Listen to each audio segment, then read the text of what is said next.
Taiwan merupakan sebuah wilayah yang memiliki hampir semua ciri negara modern.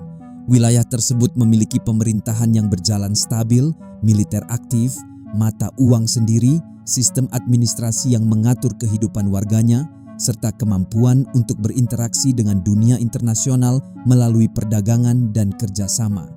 Dalam praktiknya, Taiwan berfungsi seperti sebuah negara pada umumnya dengan struktur yang lengkap dan berjalan tanpa ketergantungan pada otoritas luar. Namun di balik semua itu, Taiwan secara resmi tidak diakui sebagai negara.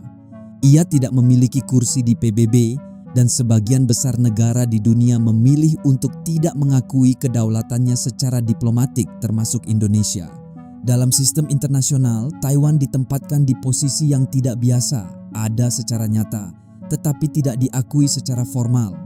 Kontradiksi ini menjadi semakin jelas ketika melihat bagaimana dunia memperlakukannya. Negara-negara yang tidak mengakui Taiwan tetap menjalin hubungan dagang, kerjasama ekonomi, dan interaksi strategis melalui jalur tidak resmi. Dalam aktivitas global sehari-hari, Taiwan tetap terlibat, bahkan menjadi bagian penting dalam berbagai sektor, seolah-olah Taiwan merupakan negara yang diakui.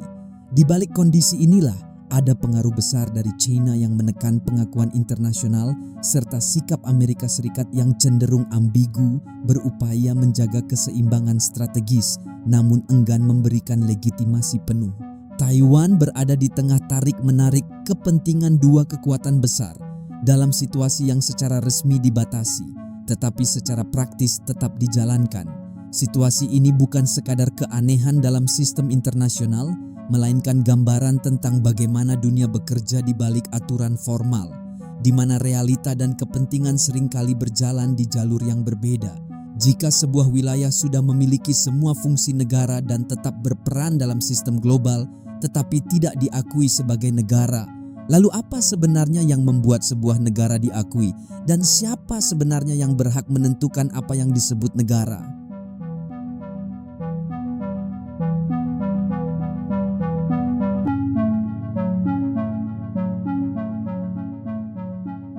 Ketika membahas posisi Taiwan, seringkali muncul dua hal yang tampak serupa tapi sebenarnya berbeda, realita di lapangan dan status dalam hukum internasional. Keduanya tidak selalu berjalan seiring.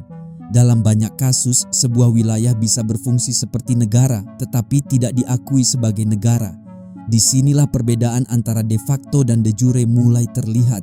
De facto merujuk pada kondisi nyata yang benar-benar terjadi di lapangan, sementara de jure merujuk pada pengakuan resmi secara hukum. Taiwan berada tepat di antara dua kondisi ini.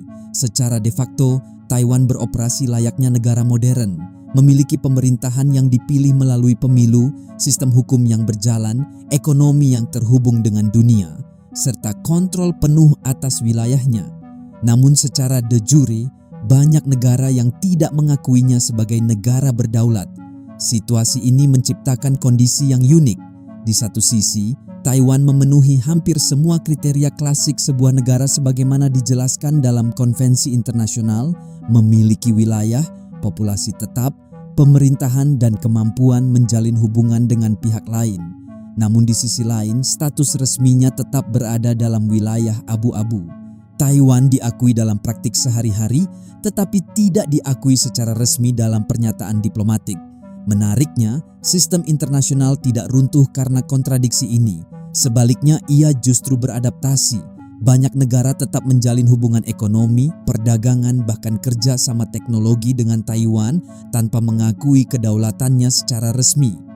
Hubungan ini sering dikemas dalam bentuk tidak resmi melalui kantor perwakilan, perjanjian non-diplomatik, atau mekanisme khusus untuk menghindari istilah negara. Secara praktis, kerjasama tetap berjalan, namun secara simbolik pengakuan tetap ditahan. Hal tersebut menunjukkan bahwa dalam praktik global, pengakuan bukan satu-satunya penentu eksistensi. Sebuah entitas tetap bisa berfungsi, bahkan memainkan peran penting dalam sistem internasional tanpa legitimasi formal yang lengkap. Dalam kasus Taiwan, realita operasionalnya tidak bergantung sepenuhnya pada pengakuan hukum.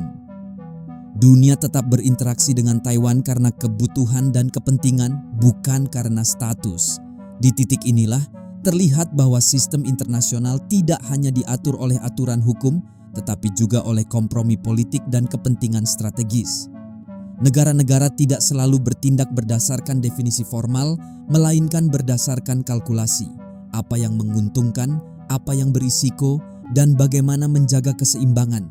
Dengan demikian, pertanyaannya bukan lagi sekadar apakah suatu wilayah diakui atau tidak, tetapi apa yang membuat pengakuan itu diberikan atau justru ditahan. Karena dalam kasus Taiwan, yang menentukan bukan hanya realita di lapangan, melainkan sesuatu yang jauh lebih besar, kekuatan, tekanan, dan kepentingan yang bermain di balik sistem global.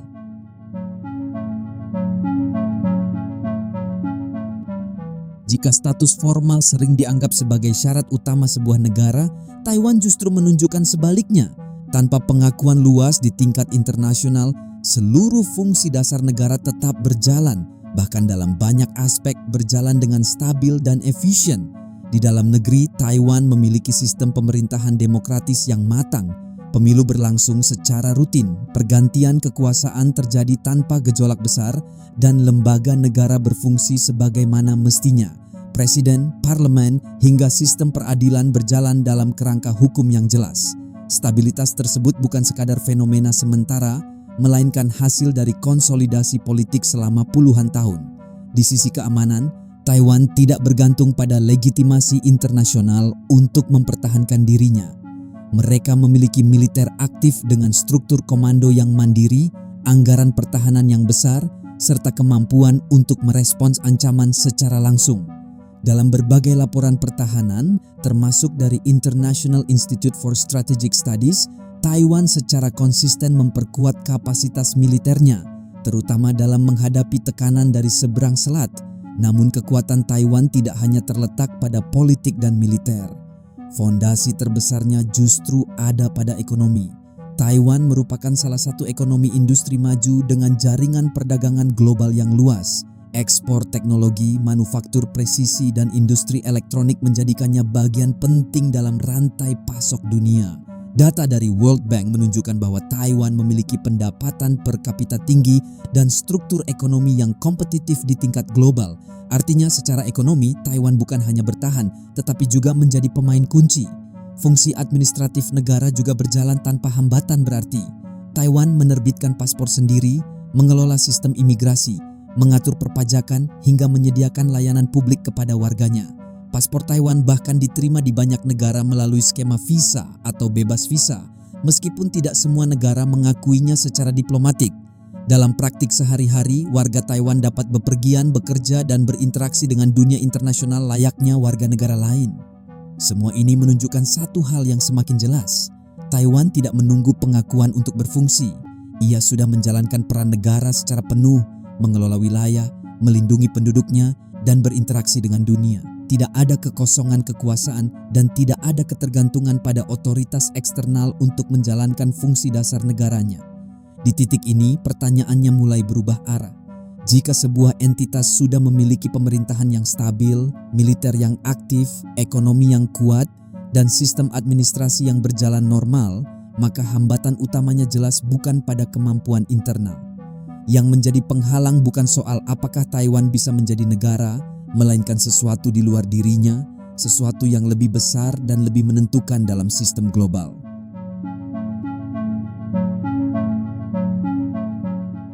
Posisi Taiwan yang tidak biasa ini berakar pada sebuah konflik yang tidak pernah benar-benar diselesaikan dan hanya berhenti di tengah jalan. Pada akhir dekade 1940-an, Cina dilanda perang saudara antara dua kekuatan besar. Kubu komunis yang dipimpin oleh Mao Zedong dan kubu nasionalis berada di bawah kepemimpinan Chiang Kai-shek. Konflik ini bukan sekadar perebutan kekuasaan, tetapi juga pertarungan ideologi antara komunisme dan nasionalisme.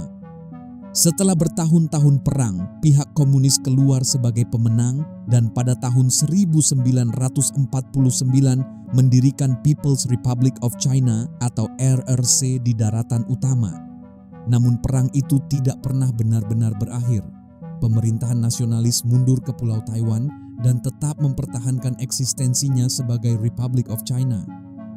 Sejak saat itu, muncul dua pemerintahan yang sama-sama mengklaim sebagai Cina yang sah dan berdiri secara bersamaan. Selama beberapa dekade, kedua pihak tidak hanya bersaing dalam wilayah, tetapi juga dalam legitimasi.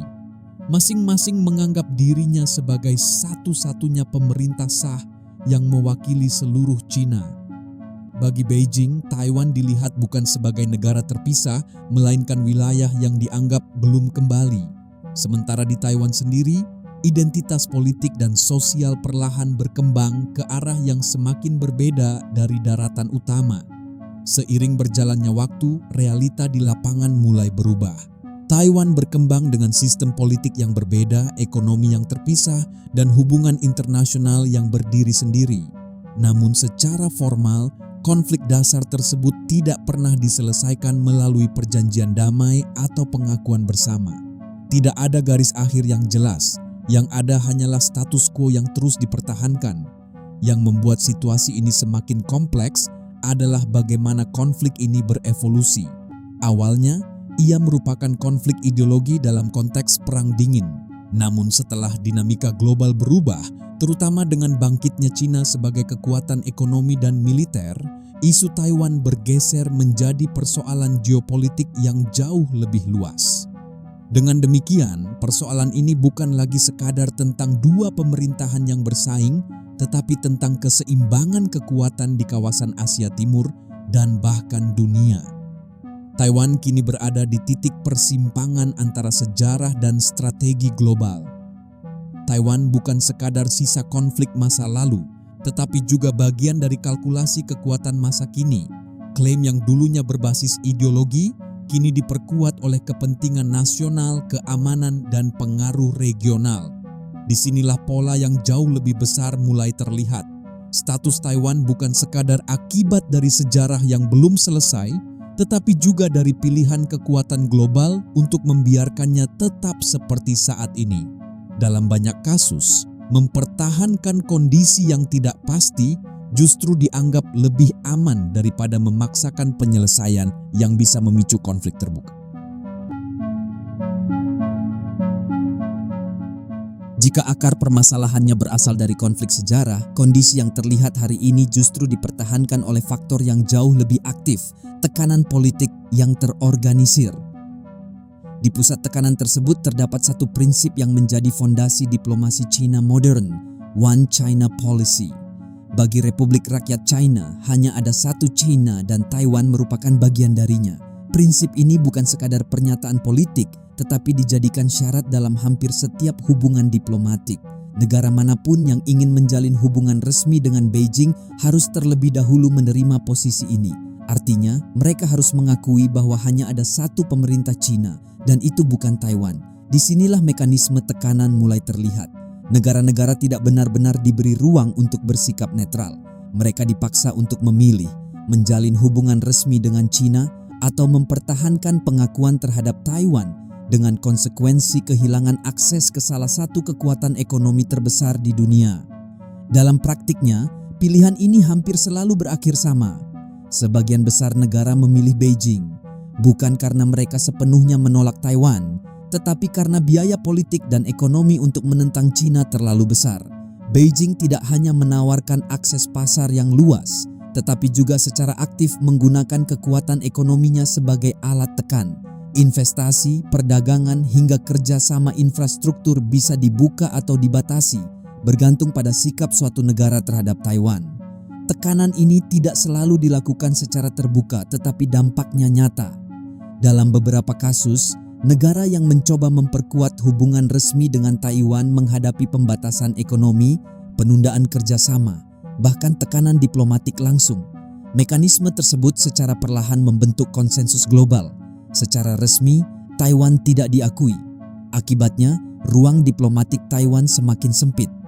Jumlah negara yang secara resmi mengakuinya terus berkurang. Taiwan tidak memiliki kursi di organisasi internasional utama seperti United Nations, dan aksesnya ke forum global seringkali dibatasi atau harus menggunakan nama alternatif. Dalam sistem internasional yang berbasis negara, posisi ini secara formal menempatkan Taiwan di pinggiran. Namun kondisi ini bukan terjadi secara alami, melainkan hasil dari tekanan yang konsisten dan terstruktur. One China Policy bukan hanya berfungsi sebagai prinsip, tetapi sebagai alat untuk membentuk perilaku global, mengatur bagaimana negara lain berbicara, bertindak, dan bahkan berinteraksi dengan Taiwan. Di titik inilah, status Taiwan tidak lagi dapat dipahami hanya melalui definisi hukum atau hasil sejarah. Status tersebut merupakan produk dari kekuatan yang aktif bekerja, menekan, membatasi, dan mengarahkan pilihan negara lain dalam sistem internasional. Namun di balik semua tekanan itu, ada satu hal yang tidak sepenuhnya bisa dikendalikan. Meskipun secara resmi banyak negara menjaga jarak, dalam praktiknya hubungan dengan Taiwan tidak pernah benar-benar terputus. Tekanan diplomatik yang kuat tidak otomatis memutus hubungan dengan Taiwan. Justru disinilah muncul realita yang lebih kompleks. Negara-negara secara resmi menjaga jarak, tetapi secara praktis tetap terhubung. Dunia seolah menjalankan dua jalur sekaligus, satu untuk pernyataan politik dan satu lagi untuk kepentingan nyata. Karena tidak bisa membuka kedutaan secara resmi, banyak negara menggunakan jalur alternatif berupa kantor perwakilan. Secara fungsi, kantor ini bekerja layaknya kedutaan, mengurus visa, perdagangan, hingga komunikasi antar pemerintah. Namun secara nama dan status, bentuknya sengaja dibuat netral agar tidak melanggar komitmen terhadap kebijakan satu Cina. Hal ini terlihat dalam penggunaan nama seperti Taipei Economic and Cultural Office yang digunakan sebagai pengganti kedutaan Taiwan. Secara teknis bukan hubungan diplomatik, tetapi secara praktik hampir tidak ada perbedaan berarti. Hubungan ekonomi juga tetap berjalan tanpa hambatan besar. Taiwan merupakan mitra dagang penting bagi banyak negara, terutama dalam sektor teknologi dan manufaktur. Perusahaan-perusahaan global tetap berinvestasi, berdagang, dan bergantung pada industri Taiwan. Bahkan negara-negara yang tidak mengakui Taiwan secara resmi tetap menjalin perjanjian ekonomi, kerja sama industri, dan kolaborasi riset melalui mekanisme tidak formal. Fenomena tersebut menunjukkan bahwa kepentingan seringkali lebih kuat daripada posisi resmi. Negara bisa menyatakan dukungan terhadap kebijakan satu Cina dalam forum internasional, tetapi bertindak berbeda dalam praktik sehari-hari. Dalam konteks Taiwan, banyak negara memilih untuk mematuhi aturan secara simbolik, sambil tetap menjaga hubungan yang mereka butuhkan secara strategis. Inilah yang membuat sistem global terlihat seperti sedang memainkan dua peran sekaligus. Di satu sisi, aturan diplomatik tetap ditegakkan, pengakuan resmi dibatasi, simbol dijaga. Namun di sisi lain, interaksi nyata terus berlangsung, bahkan berkembang. Dunia seolah sepakat untuk tidak menyelesaikan kontradiksi ini, melainkan mengelolanya. Pendekatan ini menciptakan keseimbangan yang rapuh. Semua pihak memahami batasannya. China mempertahankan posisi politiknya, negara lain menjaga hubungan ekonominya, dan Taiwan tetap beroperasi di antara keduanya. Tidak ada yang sepenuhnya menang, tetapi juga tidak ada yang benar-benar mundur. Dari sini gambaran yang lebih utuh mulai terlihat. Taiwan bukan hanya bertahan karena kemampuannya sendiri, tetapi juga karena sistem global secara tidak langsung membiarkannya tetap terhubung. Hubungan-hubungan tersebut tidak terlihat dalam bentuk pengakuan resmi, tetapi justru itulah yang membuatnya bisa terus berjalan tanpa memicu konflik terbuka. Dengan demikian, maka muncullah sebuah pertanyaan yang lebih mendalam. Jika begitu banyak negara tetap menjaga hubungan dengan Taiwan, berarti ada nilai atau kepentingan yang terlalu besar untuk diabaikan. Sesuatu yang membuat Taiwan tetap relevan, bahkan ketika status resminya dipinggirkan dalam sistem internasional.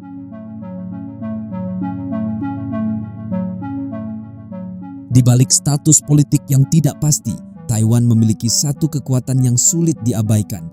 Posisinya dalam sistem ekonomi global, khususnya di sektor teknologi.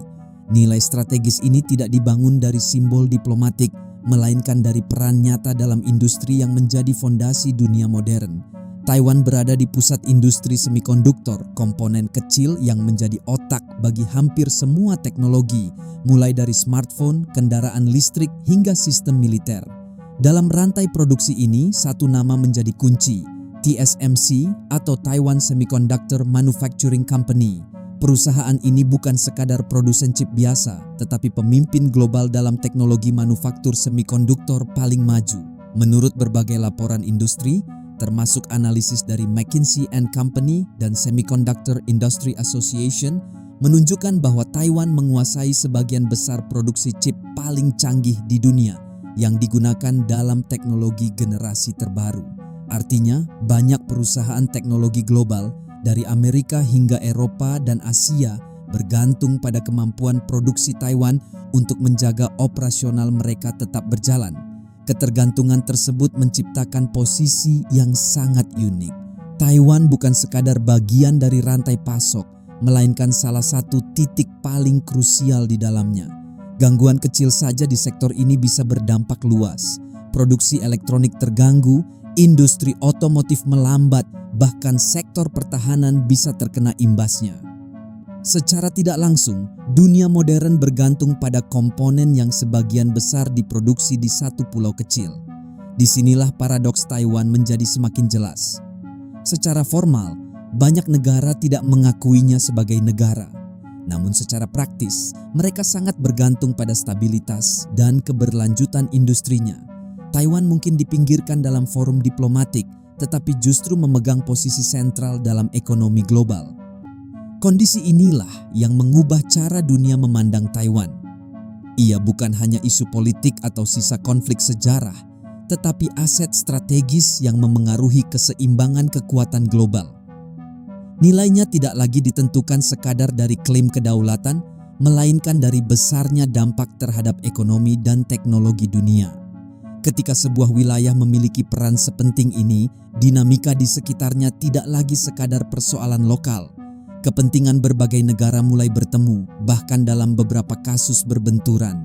Stabilitas Taiwan menjadi perhatian global, bukan karena statusnya, tetapi karena konsekuensi yang bisa muncul jika keseimbangan tersebut terganggu. Di tengah tekanan politik dan nilai strategis yang terus meningkat, Taiwan tidak berdiri sendirian. Ada kekuatan lain yang ikut menjaga keseimbangan, bukan melalui pengakuan formal, tetapi melalui strategi yang dirancang dengan sangat hati-hati. Disinilah Amerika Serikat mulai memainkan perannya. Secara resmi, Amerika tidak mengakui Taiwan sebagai sebuah negara. Sejak tahun 1979, Washington mengalihkan pengakuan diplomatiknya ke China. Namun keputusan itu tidak berarti meninggalkan Taiwan sepenuhnya.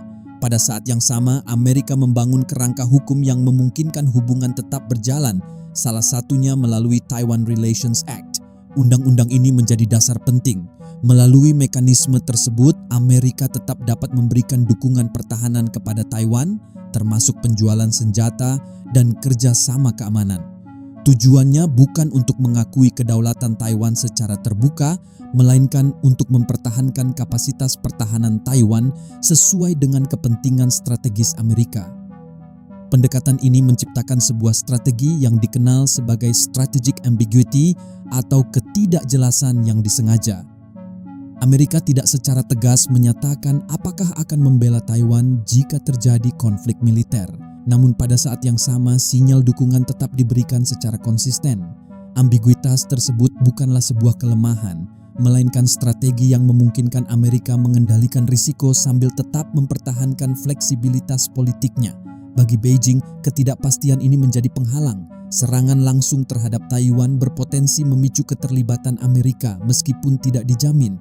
Risiko tersebut cukup besar untuk dipertimbangkan ulang.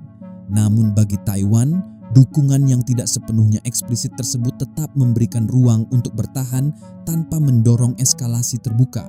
Strategi ini pada dasarnya menjaga keseimbangan yang rapuh. Terlalu jelas mendukung Taiwan bisa memicu konflik langsung dengan China. Terlalu menjauh bisa membuka peluang tekanan militer. Namun dalam praktiknya, posisi di tengah yang dipilih Amerika bukan sekadar upaya menjaga stabilitas, melainkan cara untuk mempertahankan pengaruh tanpa harus menanggung risiko dan komitmen secara penuh. Dalam konteks yang lebih luas, Taiwan menjadi titik keseimbangan dalam persaingan kekuatan global. Bukan hanya tentang wilayah, tetapi tentang siapa yang memiliki pengaruh lebih besar di kawasan Asia Timur dan sistem internasional secara keseluruhan. Setiap langkah, setiap pernyataan, dan setiap kebijakan di sekitar Taiwan selalu dihitung dengan cermat. Situasi ini menciptakan kondisi yang stabil sekaligus berbahaya. Stabil karena semua pihak menahan diri. Berbahaya karena kesalahan kecil dapat mengubah keseimbangan tersebut secara drastis. Taiwan berada di tengah, bukan sebagai aktor utama yang menentukan, tetapi sebagai titik yang menentukan arah interaksi antara kekuatan besar dunia.